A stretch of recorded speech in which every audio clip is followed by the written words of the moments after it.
Bonjour à tous, bienvenue sur la capsule sur les études statistiques. Mais qu'est-ce que c'est que les études statistiques? En fait, c'est la collecte de données dans le but d'en tirer des conclusions. Par exemple, si je voulais faire un sondage pour connaître la matière préférée des élèves, ce serait une étude statistique.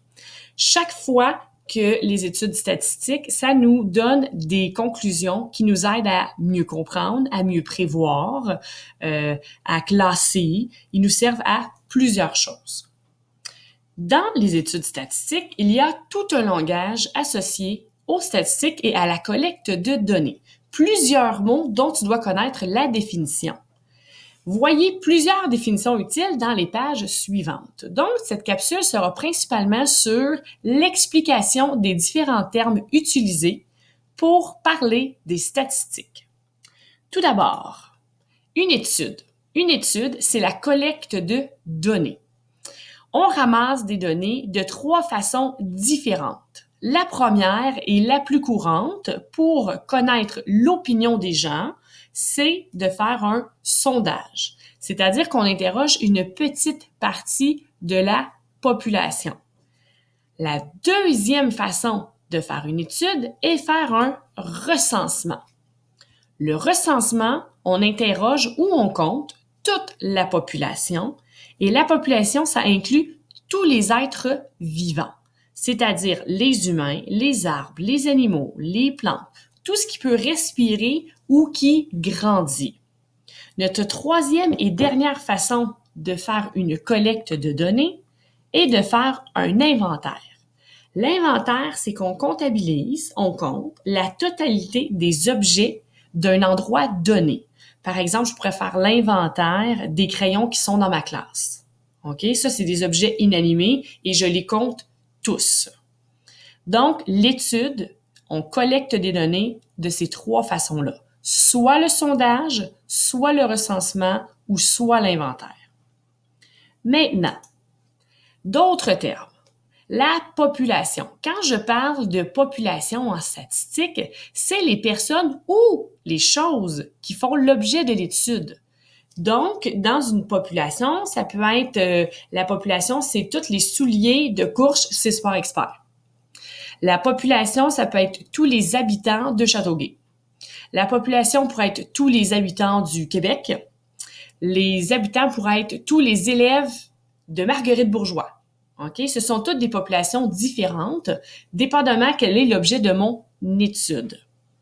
Quand on parle d'échantillon, fait que ceux qui connaissent déjà la définition de échantillon, c'est la même chose. C'est une petite partie et ici, dans les stats, on va parler d'une partie de la population.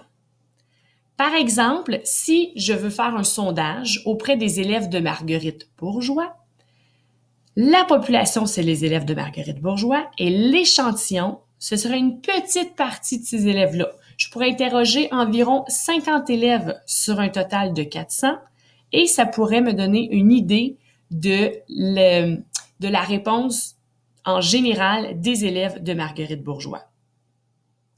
Quand on parle d'échantillons représentatifs, ça c'est très important. C'est un échantillon qui représente bien la population visée. J'ai fait un exemple. Je te dis, si je veux connaître la couleur favorite de rouge à lèvres des adolescentes pour l'été 2020, je vais poser la question à des filles adolescentes et non à des garçons ou à des personnes qui n'ont pas le bon groupe d'âge. Si je demande la question à des garçons de 5 ans, ils savent pas c'est quoi le rouge à lèvres, ils ont aucune idée des couleurs et ça les intéresse. Ils pourront pas nous répondre et le résultat du sondage donnera rien.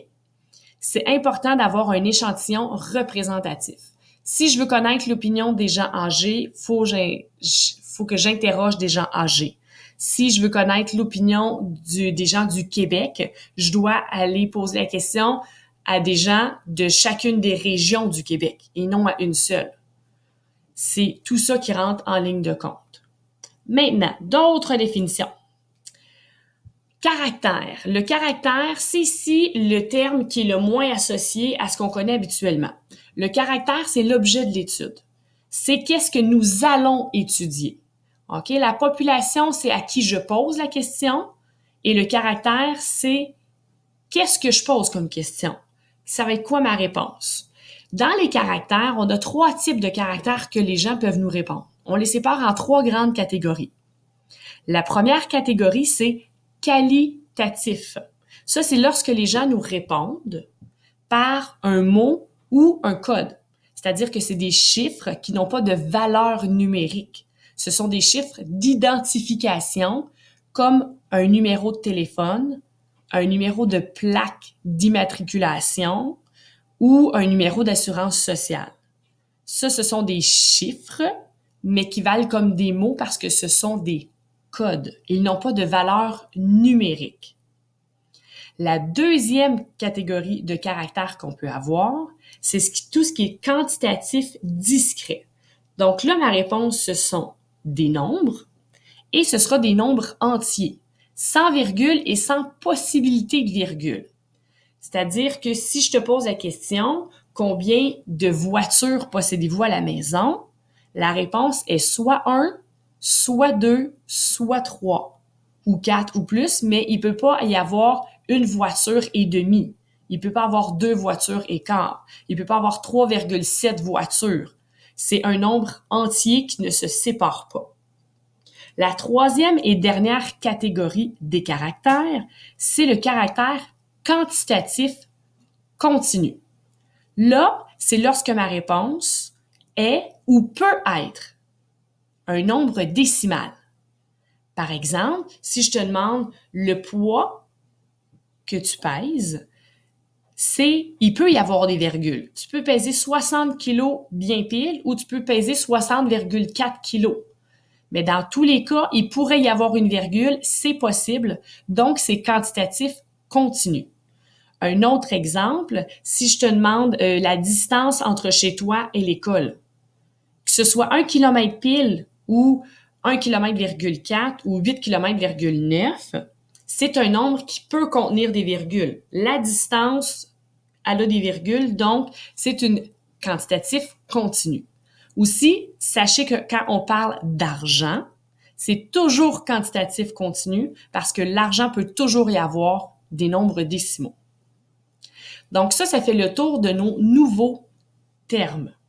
Je rappelle, il y a la population, l'échantillon représentatif, les 3 types de caractères, qualitatif, quantitatif discret et quantitatif continu.